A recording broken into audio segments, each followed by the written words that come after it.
Voilà,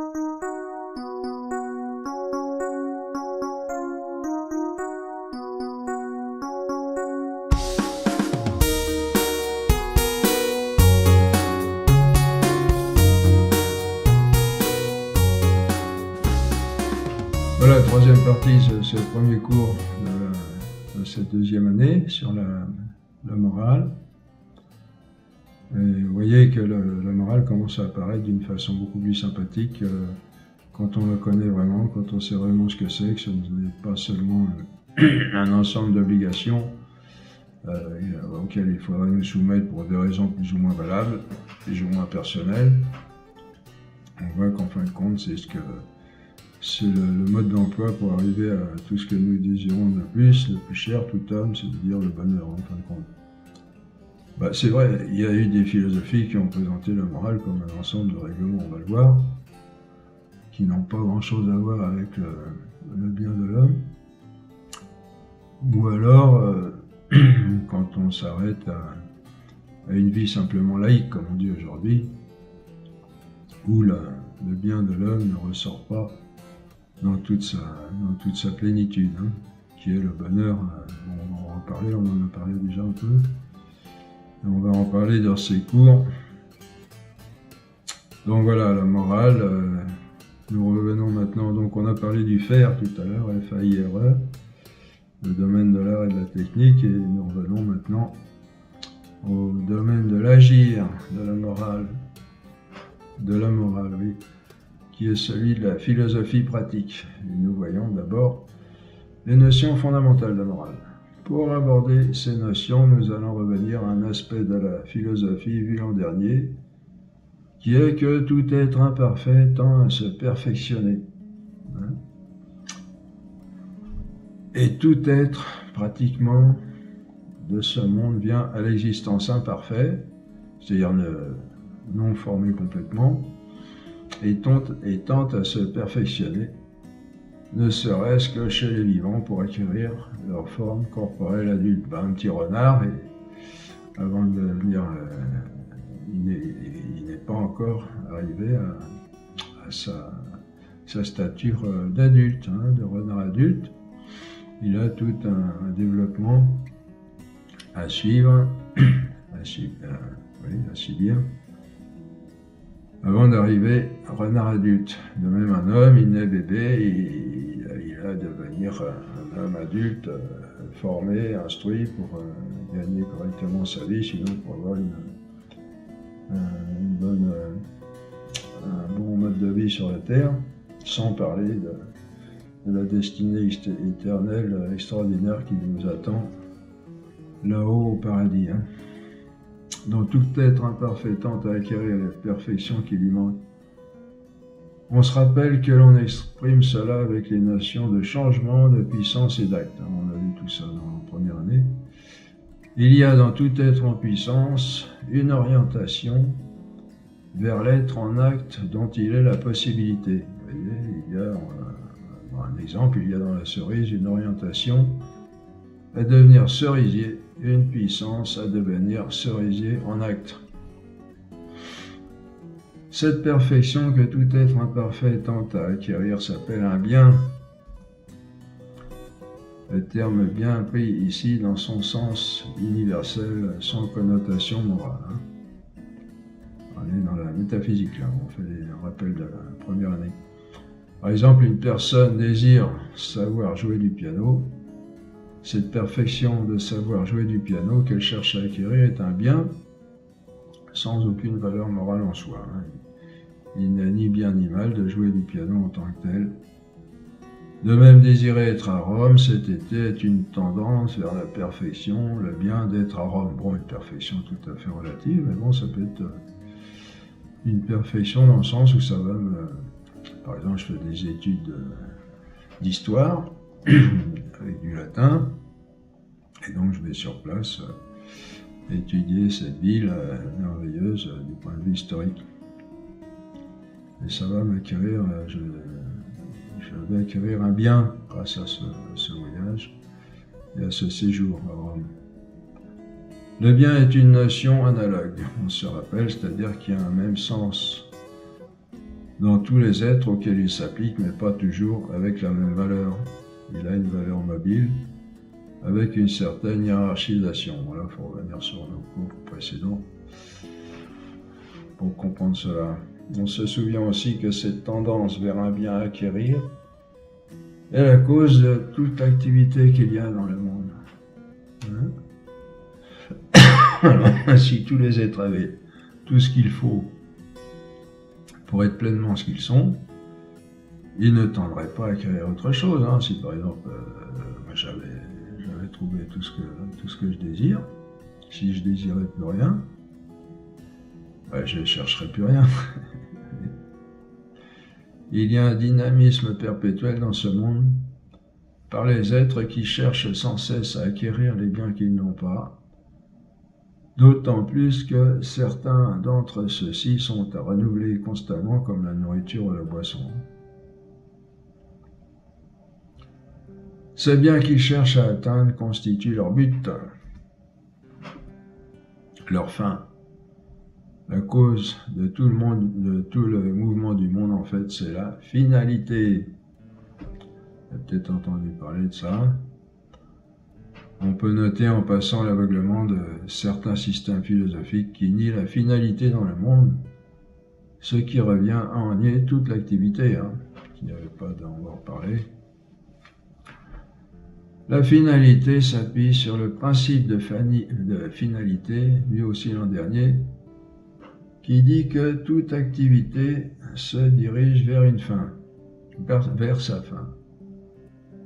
Principe que l'on ne peut nier sans contradiction. Bah oui, si en effet une activité n'a aucun but, aucune fin, elle n'a aucune raison d'être. Par exemple, si je veux me diriger, mais si je ne me déplace ni vers l'avant, ni vers l'arrière, ni vers la gauche, ni vers la droite, ni vers le haut, ni vers le bas, je me déplace pas, vous voyez. Pour que, en négligeant les directions intermédiaires. Admettons qu'on ait là toutes les directions possibles. Si je me déplace ni en haut ni à droite, etc., je me déplace pas. Mon déplacement n'a aucune raison d'être. Sans fin, pas d'activité. C'est pas évident ça, parce qu'il y a des systèmes philosophiques importants qui ont nié ça. En particulier dans des systèmes, des courants philosophiques qui ont adopté la science d'aujourd'hui. Et cette loi se vérifie que celui qui est en activité soit conscient ou non. Une pierre, par exemple, qui tombe sur le sol, se dirige vers sa fin, bien qu'elle n'en ait pas conscience. Cette question de fin comme terme d'une action qui découle du principe de finalité constituera la question fondamentale de ce cours de seconde année. De même que l'être a été la question fondamentale du cours de première année.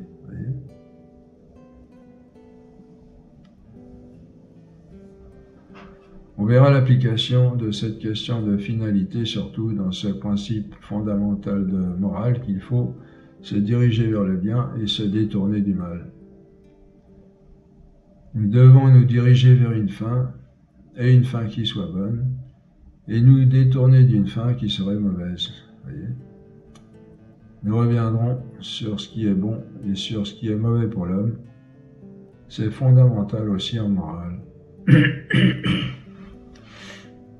Le principe donc selon lequel il faut se détourner du mal et se diriger vers le bien est une application du principe universel de finalité. Se diriger vers une bonne fin, c'est se diriger vers sa fin propre en définitive. Et se diriger vers une fin mauvaise, c'est ne pas se diriger vers sa fin propre. C'est pourquoi ce principe qui dit qu'il faut se diriger vers une fin bonne et se détourner d'une fin mauvaise ne dit rien d'autre que il faut se diriger vers sa fin. On le dit autrement ainsi, il faut faire le bien et ne pas faire le mal. Car faire le bien, c'est se diriger vers sa fin propre, et ne pas faire le bien, c'est ne pas se diriger vers sa fin propre. Il faut rattacher, bon, il faut se souvenir de ce qu'on a dit tout à l'heure, que tout être tend vers sa perfection,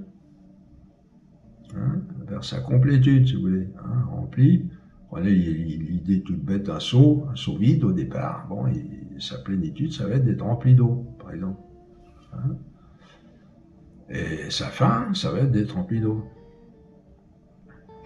Nous, c'est, pour donner une image de notre vie morale, comme je le disais tout à l'heure, si je désire plus rien, j'ai tout ce qu'il faut, j'ai plus de faim. FIN, j'ai tout ce qu'il faut, je ne tends plus vers rien, je possède tout ce que je désire, tout ce que je peux désirer. Et tout cela, c'est ce nom, c'est pas une invention. Bon, il y a des désirs, on peut avoir des désirs qui ne sont pas vraiment fondamentaux par rapport à notre nature, mais en général, ça correspond à notre nature. Par exemple, si je désire un bon repas, c'est parce que je suis fait pour manger. C'est une faim, disons une faim intermédiaire, une faim partielle. Donc, vous voyez, ces principes fondamentaux, là, il faut bien les retenir parce qu'ils vont être déterminants pour tout le reste. Et ça va nous aider à sortir de cette vie absurde que l'on a souvent aujourd'hui. Se diriger, donc, le principe, donc, de se diriger vers le bien et d'éviter le mal, est une application du principe universel de finalité. Vous voyez, comprenez pourquoi. Principe de finalité qui dit que tout être tend vers sa fin, toute l'activité du monde est la finalité à sa base, et cette finalité, c'est de se diriger vers sa fin, et la fin, c'est notre perfection, la perfection des êtres, c'est-à-dire d'arriver à leur complétude, leur plénitude, si on veut aussi. On comprend ainsi que ce principe de finalité est cause de l'ordre qui règne dans l'univers. Il faut suivre parce que là, ça ne va pas être très, très facile. Ce principe de finalité est cause de l'ordre qui règne dans l'univers. Ordre établi par le Créateur. L'ordre, bon, on se rappelle que le monde vient de la création. On a assez parlé de la création et puis on a assez réfuté cette évolutionnisme matérialiste dans lequel on baigne aujourd'hui, ce qui est complètement faux. Ordre établi par le Créateur. L'ordre, c'est en quelque sorte la paix dans l'activité. C'est-à-dire, c'est pas facile non plus à comprendre ça, c'est une définition très, très concentrée, très concise. L'ordre, c'est la paix dans l'activité, c'est-à-dire, quand l'activité se dirige vers sa fin, atteint son but sans encombre. Vous voyez, c'est ça l'ordre. C'est pas seulement des choses placées, bien placées en ordre, qui bougent pas, qui sont dans un certain ordre. C'est, d'une façon universelle, la paix dans l'activité, ça c'est Saint-Augustin, entre autres, la paix dans l'activité, c'est-à-dire quand l'activité se dirige vers sa fin, atteint son but sans encombre. Une voiture de sport, par exemple, qui va à 300 km/h sur une piste de course, si le moteur fonctionne correctement, sans encombre, sans dysfonctionnement, il est dans la paix. Et le pilote peut être dans la paix. Bon, relatif, parce qu'il y a une certaine tension quand même. Il y a de l'ordre dans un ensemble en activité, quand chaque élément participant à l'activité mène bien sa tâche à terme. Il y a de l'ordre dans le fonctionnement d'un moteur. Là, on prend l'exemple. Quand chaque pièce accomplit au mieux sa fonction, c'est-à-dire mène son activité à terme. C'est pas difficile à descendre. Si par exemple on coule une bielle, il y a ce désordre dans le moteur. Voilà. Boum. le moteur éclate et puis le coureur n'a plus qu'à s'arrêter au stand prochain. Bon. Il y a de l'ordre dans la mécanique du ciel, parce que tous les astres accomplissent bien la tâche qu'ils ont à faire, parce que leur activité à chacun se dirige bien vers sa fin propre, car accomplir sa tâche, c'est la diriger vers sa fin propre. Voilà. Dans un navire, hein, chacun a son poste, chacun accomplit sa tâche, c'est-à-dire chacun va se diriger vers sa fin propre. Hein. Il y aurait du désordre dans l'univers si chaque élément menait son activité vers une autre fin que celle qui lui a été assignée. Si par exemple la Lune allait vers le Soleil et le Soleil vers le Jupiter, etc. Il y a de l'ordre dans une entreprise quand chacun fait le travail qu'il doit faire, quand chacun atteint la fin qui lui est assignée, à condition évidemment que l'organisation ait été bien conçue. Toutes les activités sont ordonnées vers leur fin, et c'est ce rapport de l'activité à sa fin qui constitue l'ordre dans la création conçue par le Créateur.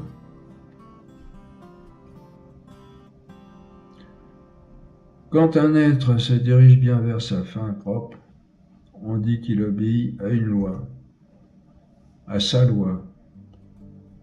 À la loi de gravitation, par exemple, c'est ce à quoi obéit un corps quand il se dirige vers sa fin, en l'occurrence vers un autre corps, d'une manière déterminée, qui s'exprime par une formule mathématique, vous savez. Le corps obéit à cette loi en accomplissant sa tâche propre de se laisser attirer vers un autre corps d'une manière précise. La loi est quelque chose de stable, et c'est ce qui permet de prévoir certains phénomènes en physique, par exemple. La loi est une stabilité de la finalité, et de ce fait, elle est une traduction durable du principe de finalité. Voyez ? Toute chose va vers sa fin, principe de finalité, et cette tendance est constante, loi. En fait, si la tendance n'était pas constante, il n'y aurait pas d'ordre. Donc la loi, en fait, s'identifie avec la finalité. La finalité, c'est la loi, selon laquelle un être tend vers sa fin propre, c'est-à-dire vers une fin qui convient à sa nature. Et c'est pourquoi elle doit être constante, comme sa nature. Vous voyez ? La nature est constante, donc la loi qui va dire que l'être doit tendre vers sa fin propre, vers une fin qui convient à sa nature, doit être constante aussi. Voilà pour ces précisions par rapport à ce qu'on a vu l'an dernier, que tout être tend vers sa perfection.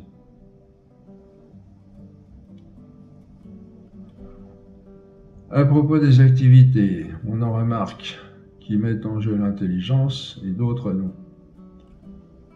Les phénomènes physiques, par exemple, comme la chute des corps, ne mettent pas en jeu directement une intelligence. La chute d'une pierre ne dépend pas d'une conception de la pierre, elle s'accomplit selon un certain automatisme. Bon, il y a une intelligence par derrière, qui est l'intelligence de Dieu, qui a établi les choses, mais il n'y a pas d'intelligence dans la pierre. On veut dire par là que la pierre ne choisit pas, d'après ce qu'elle connaît, le comportement qu'elle va avoir.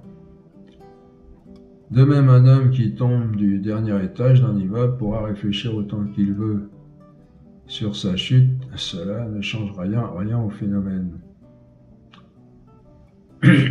Ici pour les mouvements physiques. On peut en dire de même du mouvement de la Terre autour du Soleil, des activités d'ordre physiologique comme la respiration, la circulation du sang, la digestion, même les fonctions animales comme le fonctionnement de la connaissance, l'attirance sensible, l'affectivité, la sentimentalité, les passions, comme on l'a vu, ne dépendent pas de nous. Toutes ces activités se produisent selon un certain déterminisme et ne mettent pas en jeu une réflexion intellectuelle. Hein, je peux réfléchir autant que je veux aussi. Une fois que j'ai mangé, à la façon dont je vais digérer, ça ne changera rien à la chose. Ça va se faire de façon déterminée selon les données actuelles de mon corps, de mon métabolisme. Les activités qui mettent en jeu l'intelligence sont les actes volontaires libres, car la liberté consiste à pouvoir choisir, et comme on l'a vu, pour pouvoir choisir, il faut connaître la valeur des choses, hein. Car choisir consiste à opter pour un bien selon une certaine valeur. Vous voyez, vous voyez, vous le savez maintenant, puisqu'on l'a vu l'année dernière, vous voyez, on reprend ce qu'on a déjà vu, hein. Choisir consiste à opter pour un bien selon une certaine valeur. Si je veux me marier, par exemple, j'ai plusieurs femmes qui se proposent, et je vais la choisir d'après certaines valeurs que je connaîtrai avec mon intelligence, avec mes sens aussi, mais c'est l'intelligence qui va réfléchir sur la différence des valeurs entre les différentes personnes. S'il n'y a pour moi aucune différence de valeur entre les choses, je n'ai pas de raison de choisir une chose plutôt qu'une autre. Pour savoir comment me rendre à Athènes, par exemple, je vais peser le pour ou le contre en ce qui concerne l'avion, le train ou la voiture, ou le cheval. Et pour cela, il faut que je sache en apprécier la valeur en tant que moyen de transport. Or, une valeur s'apprécie forcément avec l'intelligence. Et pas avec les yeux ni avec le nez. Un acte volontaire libre met donc forcément en jeu l'intelligence. Parce qu'il faut choisir, et pour choisir, il faut connaître la valeur des choses. Ce qui caractérise les activités d'être dépourvues d'intelligence, comme on le disait, c'est le déterminisme. Que ce soit une pierre ou un homme qui tombe, la loi physique de la chute des corps s'applique exactement de la même façon. Le déterminisme fait que les activités des êtres se reproduisent toujours de la même manière, c'est-à-dire sont régies par des lois, sans possibilité de changement de la part des êtres qui y obéissent.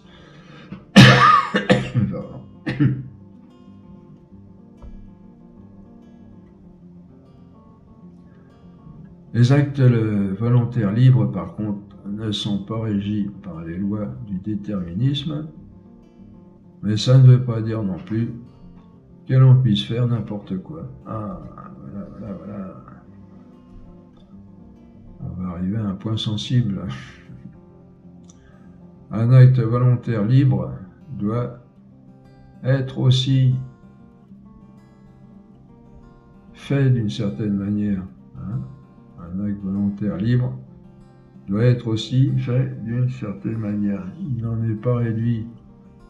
Il n'est pas réduit comme le déterminisme à une seule possibilité, mais il n'en a pas non plus une infinité. Là, c'est un côté mal compris de la liberté aujourd'hui. On croit que la liberté, c'est des possibilités à l'infini. Il ne faut absolument pas brider la liberté en quoi que ce soit. Il faut qu'elle soit entièrement libre. Liberté libre. On va voir comment cela est faux et comment il faut comprendre la liberté en ce qu'elle est vraiment. Et vous allez voir qu'on n'enseigne pas, on vous dit pas des pensées qui nous viendraient, quelque chose qui nous paraîtrait préférable. On va démontrer que la liberté, il y a une certaine façon de se servir de notre liberté. En somme, l'acte volontaire libre est aussi soumis à certaines lois, et cela parce qu'il doit être fait d'une certaine manière et non d'une autre. Pas n'importe comment. Ce sont ces lois que l'on appelle les lois morales. Vous voyez, les lois morales, ce sont les lois autres que celles du déterminisme. Ouais, ça peut choquer dans ce monde libertin qui ne veut pas de loi, surtout pas de loi morale. Hein. Mais une telle réaction est irrationnelle. La liberté n'est pas de faire n'importe quoi, mais de faire le meilleur choix, c'est-à-dire vers le bien qui nous convient le mieux. Voyez ? C'est cela la loi morale, ce qui nous dit comment aller vers le meilleur bien, comme les lois logiques nous disent comment aller le plus sûrement vers la vérité. Vous voyez ? Ouais, ça se comprend en ce sens que, prenez l'exemple tout bête de la nourriture, hein, je suis libre de manger ce que je veux, c'est pas pour ça que je vais manger n'importe quoi. Je peux manger du plâtre ou de la pierre ou de l'essence, ou boire de l'essence, vous voyez. J'ai la liberté de manger ce que je veux, mais cette liberté va quand même être soumise à certaines lois qu'il faut que je mange des choses qui conviennent à ma nature, hein, non seulement qui conviennent à ma nature, qui vont me nourrir, et même aux besoins qui vont être agréables. Vous voyez, la liberté, c'est pas quelque chose d'absolu. Les lois morales sont des lois qui contraignent, mais pas nécessairement, comme les lois physiques. Vous voyez, par exemple, je peux manger du plâtre si je veux, je suis quand même libre de le faire. Mais on comprend que ça va pas m'apporter grand-chose. Sinon, des ennuis. Un être soumis aux lois physiques y est soumis nécessairement, il ne peut pas y échapper. Comme un homme qui tombe du dernier étage d'un immeuble. Hein. Une loi morale ne contraint pas nécessairement, elle indique seulement le meilleur choix à faire. Voyez ? De même qu'une loi logique ne contraint pas non plus nécessairement, elle indique seulement la meilleure voie à suivre pour parvenir à la vérité. Ah, ça commence à devenir intéressant, n'est-ce pas ? La loi morale est une simple conséquence du principe de finalité qui dit que toute activité doit avoir une fin, vous vous rappelez ? Or, la fin dans la morale, c'est le bien. La loi morale ne fait rien d'autre que de dire comment parvenir au meilleur bien, c'est-à-dire ce qui convient le mieux à la nature. Vous vous rappelez, le bien, c'est toujours en relation avec la nature, parce que c'est le bien, c'est le but de la finalité, et ce bien est fonction de ce qui me manque pour arriver à ma perfection, vous vous rappelez ? La loi, je répète, la loi morale ne fait rien d'autre que de dire comment parvenir au meilleur bien. Ah, dites donc, on n'a jamais entendu la morale comme ça. C'est-à-dire ce qui convient le mieux. Comme je vous disais, vous voyez, c'est le mode d'emploi pour arriver au bonheur, on va le dire.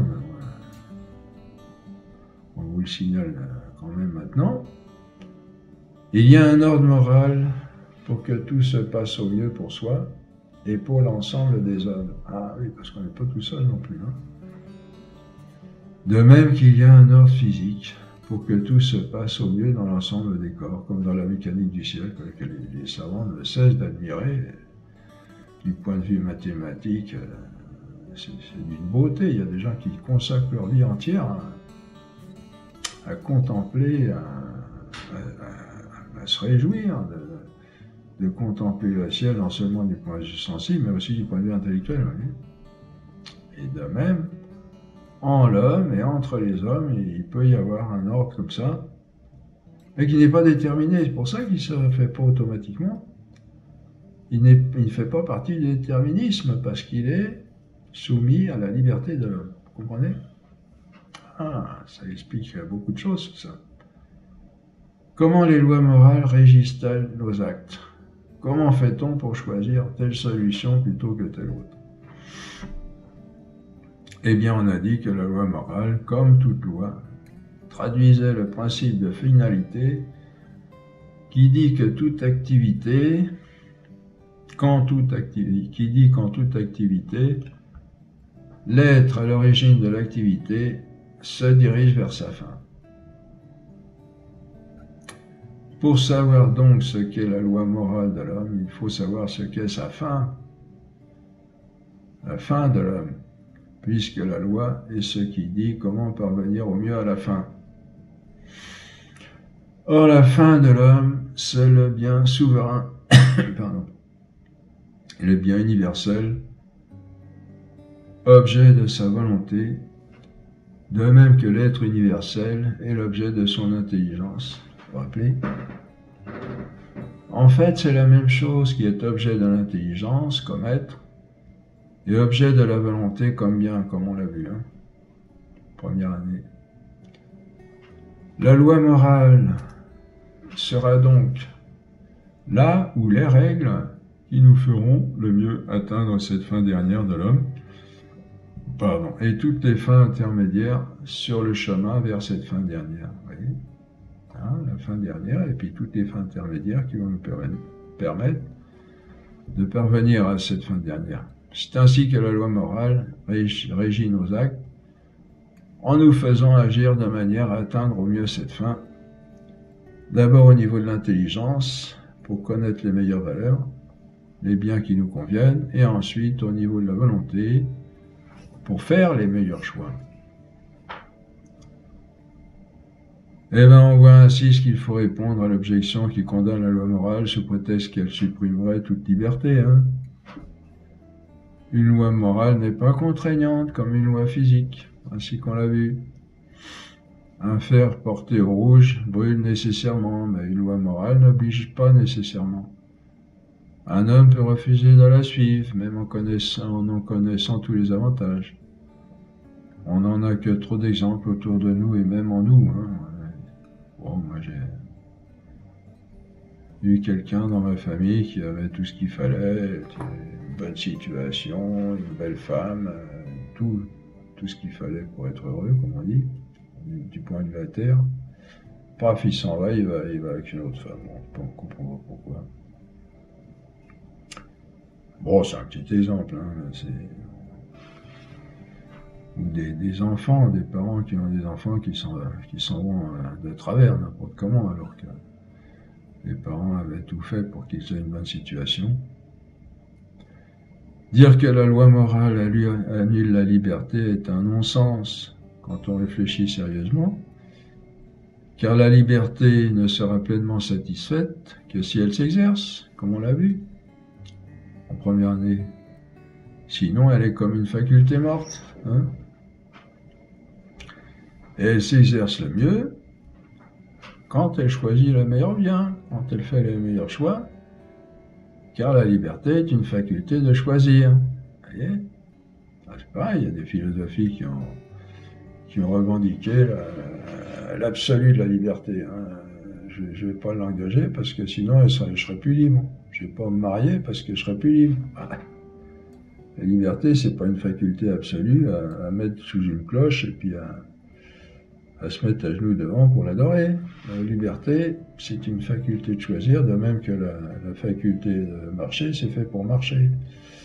Et si on ne marche pas, la faculté de marcher est comme morte, et de même la liberté, qui est une faculté de choisir, si on ne choisit rien, elle est comme morte aussi. Non, c'est pas préserver la liberté, c'est pas la mener au maximum, c'est la tuer, en fait. Vous voyez les mensonges de certains courants philosophiques qui veulent nous faire croire que, alors qu'en fait, c'est tout le contraire. Et ça, c'est par-dessous, c'est satanique, il n'y a pas de problème. On voit ainsi clairement que non seulement la loi morale n'annule pas la liberté, mais elle y est indissociablement unie. De sorte que nier la loi morale, c'est nier la liberté. Vous voyez jusqu'où ça va ? Parce que la loi morale est la meilleure façon de mettre en œuvre notre liberté. Vous voyez ? Allez, on n'a jamais entendu ça. Hein. On le vérifie d'ailleurs dans l'expérience, en ce que là où il n'y a pas de morale, il n'y a pas de liberté. Hein. Bon, je ne m'étends pas, vous pouvez réfléchir. Quand par exemple les passions sont laissés à l'abandon, les gens sont esclaves de leur passion, et puis ça se termine de façon absolument dramatique. Hein. C'est ce qu'on est en train de vivre aujourd'hui, malheureusement. Hein. On peut considérer encore que la loi morale ne porte pas atteinte à notre liberté, en ce que nous ne pouvons pas la suivre autrement qu'en la connaissant et en voulant la suivre. Et la loi morale est proposée à notre liberté, et c'est en toute connaissance de cause que nous la suivons ou non. Ce qui arrive nécessairement sans notre accord, ce sont ses conséquences. Par exemple, la loi morale dit que l'abus d'alcool fait perdre le contrôle de soi et dégrade à la longue. Je suis libre de suivre cette loi ou non, mais les conséquences de cette loi, je ne suis pas libre de les subir ou non. Elles arriveront nécessairement.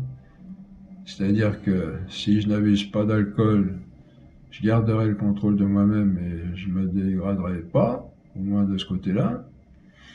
Et si j'en abuse, je perdrai le contrôle de moi-même et je me dégraderai, que je le veuille ou non. Bon, je prends un exemple comme ça, on peut en prendre d'autres. Cela prouve que la loi morale est une loi de liberté, qui est proposée à notre liberté et ne la viole pas d'elle-même. C'est en la connaissant que nous la suivons ou non. Seulement, comme elle est ordonnée au bien de l'homme, si on la suit, on obtient ce qui est bon pour l'homme, et donc on s'améliore, on progresse vers cette complétude, plénitude, par perfection. Sinon, on régresse et on se dégrade. La loi morale est une loi de liberté, qui ne s'adresse qu'à la liberté, et donc c'est une erreur complète de penser qu'elle va contre la liberté. On comprend ainsi combien vous vous rendez compte de l'urgence qu'il y a à faire connaître ça aujourd'hui. Donc, si vous êtes bien dans ces cours, faites, tâchez de les faire connaître et de les propager. On comprend ainsi que la notion de loi morale dépend de celle de bien moral. La notion de bien en elle-même est beaucoup plus large que celle de bien moral. On l'a vu, un bien est ce qui convient à la nature, ce qui la perfectionne, et donc à la nature de tout être, même inanimé. Le bien moral est plus particulièrement ce qui convient à la nature de l'homme, ce qui la perfectionne. Et la morale, on l'a vu, donne les règles pour mieux atteindre ce but, cette fin. Donc on peut poser une petite question là où expliquez vous-même pourquoi le bien moral est plus particulièrement ce qui convient à la nature de l'homme. Voilà. Je vous donne la réponse après, vous coupez la vidéo là. Voilà. Eh bien, réponse. Le bien moral est plus particulièrement ce qui convient à la nature de l'homme, parce que le bien moral, la morale est ce qui concerne la liberté de l'homme qui a sa racine dans l'intelligence. Et il n'y a que l'homme qui a l'intelligence dans notre monde. Et la morale, on l'a vu, donne les règles pour mieux atteindre ce but, cette fin. Bon, je répète, le bien moral est plus particulièrement ce qui convient à la nature de l'homme, ce qui la perfectionne, et la morale, on l'a vu, donne les règles pour mieux atteindre ce but, cette fin. Le bien moral, c'est le bien des êtres intelligents et libres, vers lequel ils peuvent se diriger eux-mêmes d'après la connaissance qu'ils en ont dans un acte volontaire libre. Le bien moral, c'est le bien absolu et total de l'homme. Ah oui, pourquoi? Je pourrais vous poser la question encore là. Pourquoi c'est le bien absolu et total de l'homme? Parce que c'est ce qui va le mener à sa perfection. Ce qui va faire qu'il ne va plus avoir de désir, qui va être arrivé au bien qu'il désirait. C'est le bien absolu et total de l'homme, qui n'est plus relatif à une autre fin qui serait plus ultime. Le bien moral, c'est le bien absolu et total, absolu de l'homme qui n'est pas intermédiaire, mais qui est le bien ultime parce qu'il est le bien total de l'homme, justement. D'après cela, on peut définir un acte moralement bon et un acte moralement mauvais. Un acte moralement bon, c'est un acte libre, conforme à ce qu'on sait être bien. Alors je pense qu'on va préciser là pourquoi on dit à ce qu'on sait être bien. Et l'on sait ce qui est bien par la loi morale, pardon, puisque la loi morale est ce qui donne l'ensemble des règles pour parvenir au bien moral. Ceci entraîne une conséquence importante dans les actes moraux, c'est qu'un acte ne peut être moralement bon ni mauvais dans l'ignorance de ce qui est bien.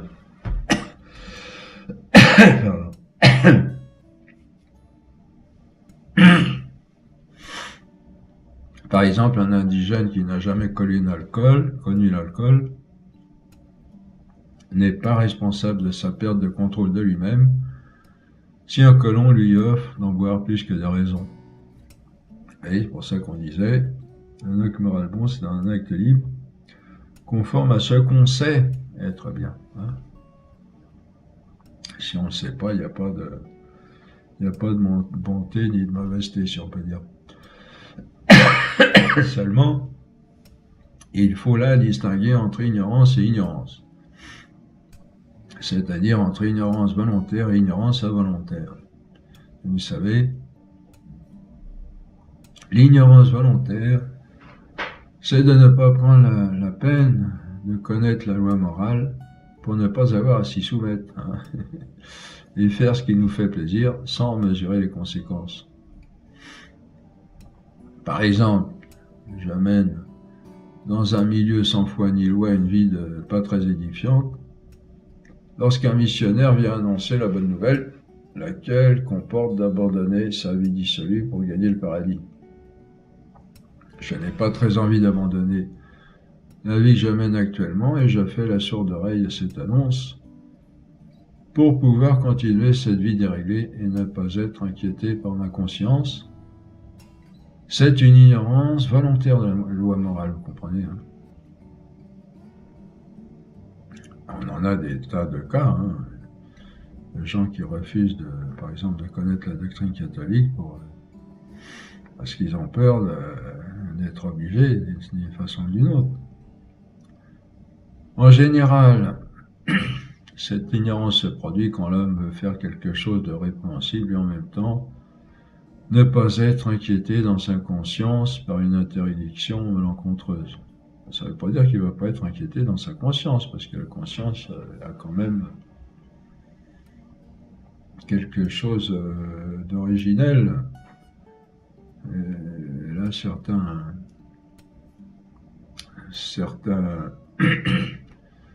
certaines déterminations, déjà, de façon naturelle. Hein.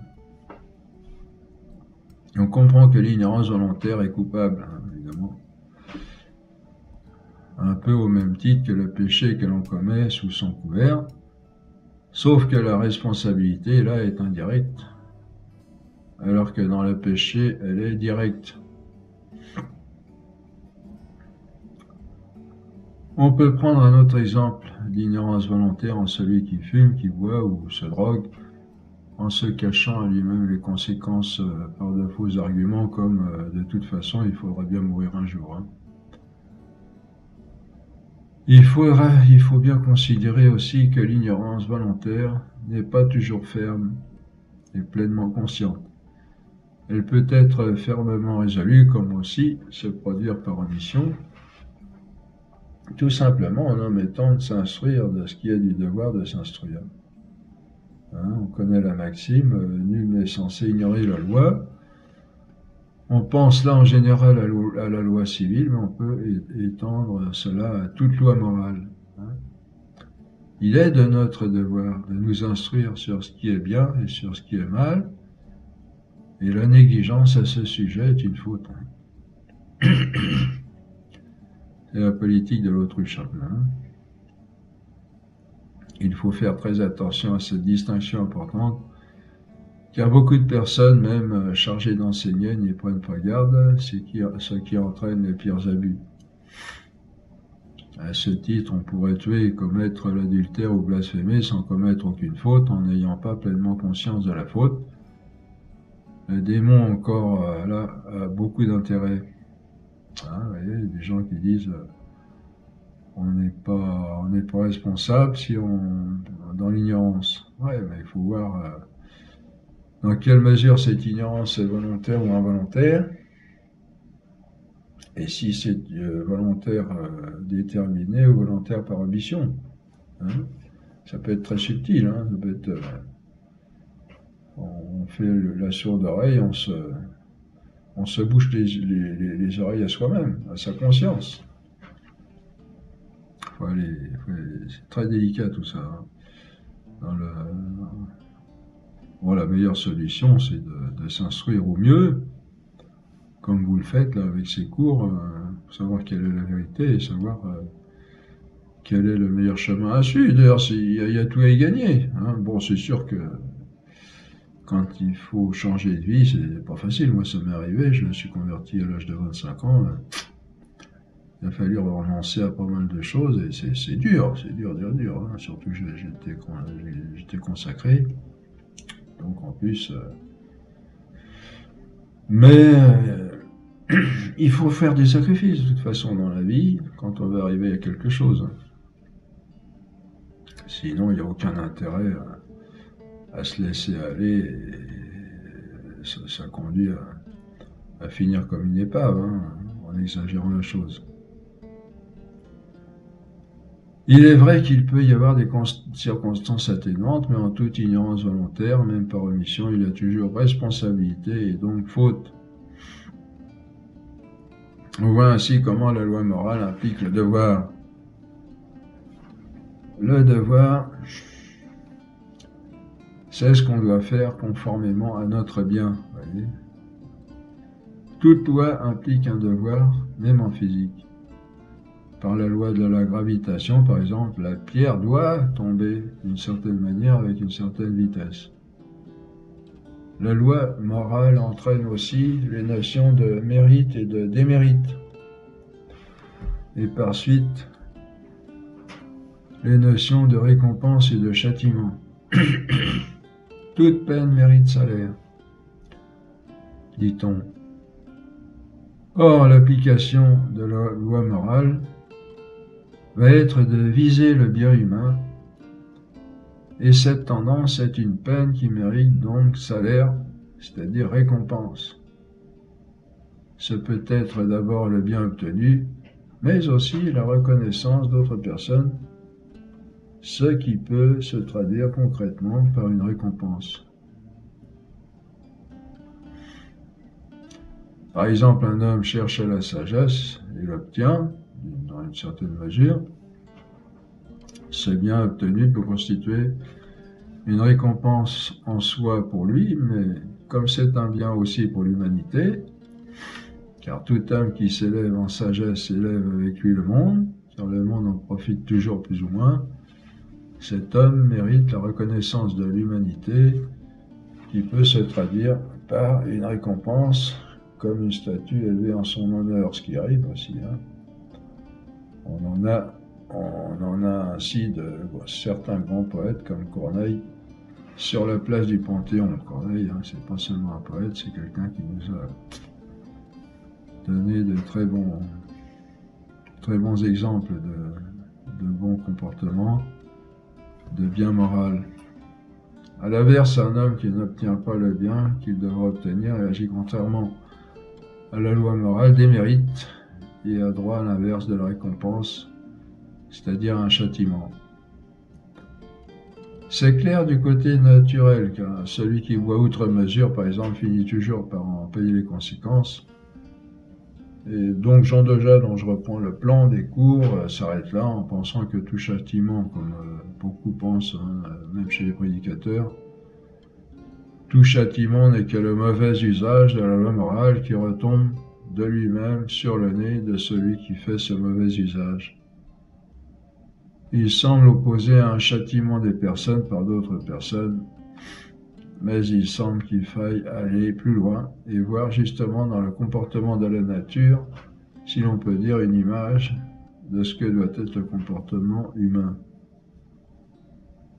Celui qui n'obtient pas la sagesse, pour reprendre le même exemple, et travaille en sens inverse contre la loi morale, non seulement subit pour lui le dommage de ne pas avoir la sagesse et de s'empoisonner intellectuellement, on a vu comment, hein, mais encore mérite un châtiment de l'humanité en ce qu'il empoisonne intellectuellement l'humanité par de fausses doctrines. Bon, on peut penser à tous ces gens-là qui nous ont apporté ces doctrines délétères. Vous voyez, par exemple, comme ceux qui nous ont fait passer la morale pour quelque chose d'absolument rejetable, hein, comme des obligations qui ne feraient que nous embêter, alors que on pourrait très bien vivre dans une liberté totale, absolue.